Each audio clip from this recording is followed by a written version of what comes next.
A week ago, when I walked into Jane and Andy Davison's house in Wraysbury, it was under several inches of water, and Jane was finding it hard to contain her emotions. I just want to cry. I just want to cry. Now the water is gone and the clean-up's begun. It's pretty much all disappeared apart from some soggy patches in the garden, yeah.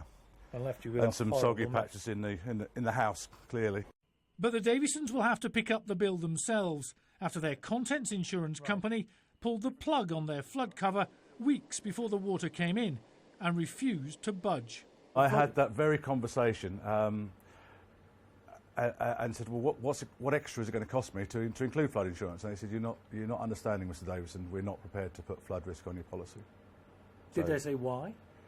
Postcode. Even those who have got insurance, like Farmer Mike Dennis in Somerset, who's never been flooded even now, are feeling the insurance pinch.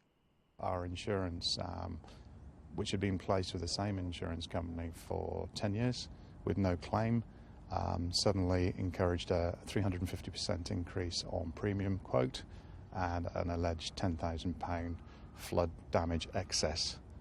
And the leader of the opposition has waded in as he toured the West Country. The government has to force the insurance industry to set a clear standard for people having their temporary expenses covered and for how quickly they can expect to get the help so they can get back into their homes. All of which increases the pressure on the insurance industry heads summoned to Whitehall and urged to do the right thing. We must make sure that we do this well, because the repairs have to be properly delivered and they have to be sustainable for the quality of life for people in their homes in the future.